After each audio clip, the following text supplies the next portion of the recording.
जिस औरत की गोद सालों से सूनी रही हो, अगर वही औरत किसी और के बच्चे के लिए अपनी नींद, अपना सुकून, अपनी जिंदगी तक दांव पर लगा दे, तो उसे बाज कहोगे या माँ? ये कहानी है सुनीता की, जिसे समाज ने बांझ कहा, लेकिन उसी औरत ने ममता की ऐसी मिसाल कायम की कि लोग आज भी उसका नाम सम्मान से लेते हैं। सुबह की पहली किरण हवेली के आंगन में उतर चुकी थी। पुराना सा घर, मिट्टी की खुशबू, दीवारों पर बीते समय की परछाइयां। सुनीता हाथ में झाड़ू लिए आंगन साफ कर रही थी। सब कुछ व्यवस्थित था, बस उसकी जिंदगी ही व्यवस्थित नहीं थी। शादी को 10 साल बीत चुके थे। हर त्योहार किया, पूजा किया, व्रत किया, लेकिन गोद आज भी खाली थी। कभी कभी उसे लगता ये घर नहीं, कोई बड़ा सा सन्नाटा है जिसमें वह अकेली गूंजती रहती है। छतों के ऊपर से फुसफुसाने की आवाज आती। बेचारी, किस्मत ही खराब है, ऐसी बहू हो तो घर सोना ही रह जाता है। पति देखो कितना अच्छा है, पर औलाद का सुख नहीं मिला इसे। हर शब्द सुनीता के दिल में उतर जाता। वह दिखती मजबूत थी, लेकिन भीतर से हर दिन टूटती रहती थी। शाम ढलते ही वह छत पर आ जाती थी, हाथ में छोटा सा दिया लिए और ढेर सारी चुप्पी, और हाथ जोड़कर फुसफुसाती थी, हे प्रभु, अगर मेरी गोद नहीं भरनी तो मुझे इतना मजबूत बना दो कि मैं किसी और की खुशी देखकर कभी टूट न जाऊं। उसकी आंखों से गिरता हर एक आंसू जैसे सीधे आसमान तक जाता था। फिर एक दिन घर में शहनाई गूंजी। देवर की शादी हुई। नई बहू आई, जिसका नाम था काजल।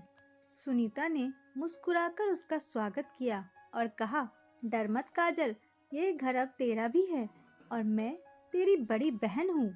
काजल की आंखों में पहली बार अपनापन चमका। सुनीता काजल के साथ घर के हर काम काज में उसकी मदद करती और उसे सिखाती भी थी। सुनीता हमेशा काजल के साथ खड़ी होती थी। कुछ ही समय बाद घर में खुशी की लहर दौड़ पड़ी जब डॉक्टर ने कहा काजल माँ बनने वाली है। लेकिन काजल बीमार रहने लगी। काजल ने सुनीता का हाथ पकड़कर कहा, दीदी, मैं ये सब कैसे कर पाऊंगी? मुझे बहुत डर लग रहा है। सुनीता ने उसका हाथ पकड़कर कहा, डर मत पगली, मैं तेरे साथ हूँ।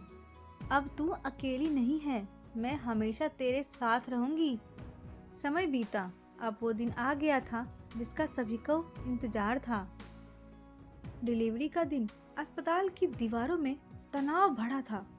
काजल परेशान हो रही थी। सुनीता उसके माथे पर हाथ रखकर सहला रही थी, डर मत, मैं तेरे साथ हूँ। तभी कुछ ही पलों में डॉक्टर की आवाज आती है, मुबारक हो, लड़का हुआ है। नवजात बच्चे को डॉक्टर ने सबसे पहले सुनीता की गोद में दिया। सुनीता ने उसे कांपते हाथों से छुआ। आंखों से आंसू बह निकले। उस पल सुनीता को एहसास हुआ, माँ बनने के लिए जन्म देना जरूरी नहीं, ममता होना बेहद जरूरी है। घर में अब उत्सव का माहौल था। हंसी, खिलौने, गीत। सास ने सुनीता का हाथ पकड़कर कहा, बहू, आज तूने साबित कर दिया है कि तू इस घर की सबसे बड़ी माँ है। वही पड़ोस की औरतें जो ताने देती थी अब कहने लगी, ऐसी ममता तो किस्मत वालों को मिलती है। भगवान हर घर में सुनीता जैसी बहू दे। सुनीता काजल को हर छोटी बड़ी बातें सिखाती। बच्चों को सुलाना कैसे है, उठाना कैसे है, नहाना कैसे है।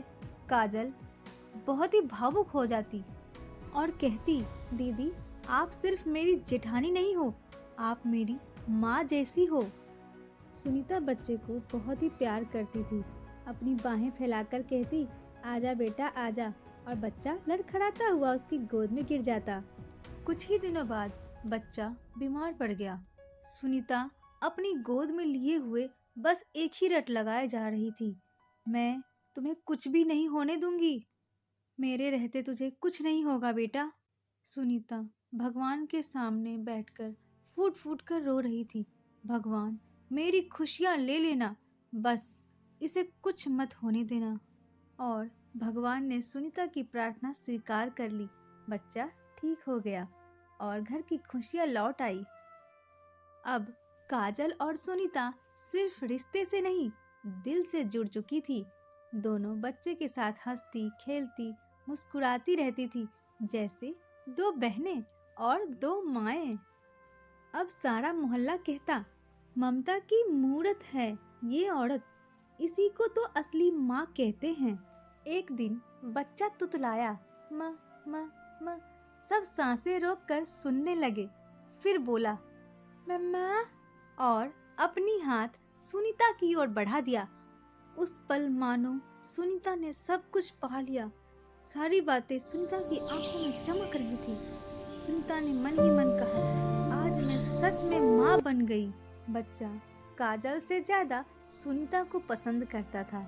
उसके साथ रहना, उसके साथ खेलना उसे काफी अच्छा लगता था। एक दिन फैमिली फोटो शूट हो रही थी। बच्चा सुनीता की गोद में था। कोई फर्क नहीं समझ पा रहा था कौन जन्म देने वाली माँ है और कौन दिल से माँ, क्योंकि प्यार बराबर था। एक शाम सूरज ढल रहा था। सुनीता छत पर खड़ी थी, दूर आसमान को देखती हुई। चेहरे पर सुकून था, आंखों में तृप्ति, और धीरे से बोली, हे भगवान, आज समझ आया, माँ होना पेट से नहीं, दिल से होता है। माँ वो नहीं जो सिर्फ जन्म दे, माँ वो है जो किसी और की औलाद के लिए भी अपनी सांसें दांव पर लगा दे। सूरज पूरी तरह ढल चुका था। आसमान पर हल्का सा अंधेरा छा गया था। छत पर ठंडी हवा चल रही थी, लेकिन सुनीता के सीने में एक अजीब सी गर्माहट थी। नीचे कमरे में बच्चा सो रहा था। चैन की नींद, उसकी सांसों की आवाज सुनीता को मंदिरों की घंटियों जैसी लग रही थी। वो धीरे से बच्चे के पास आती है और बैठकर उसके माथे पर हाथ फेरती है और कहती है, तू जानता है बेटा, दुनिया मुझे क्या कहती थी? बच्चा नींद में मुस्कुराता है, जैसे वो सब कुछ समझ गया हो। सुनीता को अब एहसास होने लगा था, माँ होने का सबूत किसी रिपोर्ट में नहीं होता। माँ होने का सबूत उस बच्चे की नींद में होता है जो आपकी गोद में सबसे ज्यादा महफूज महसूस करता है। काजल खड़ी होकर सब कुछ देख रही थी और मन ही मन कह रही थी, हे प्रभु, अगर माँ बनने की ऐसी कीमत होती है तो हर औरत को सुनीता जैसा दिल देना। काजल आगे आती है, सुनीता के पैर छूती है और उसके गले लग जाती है।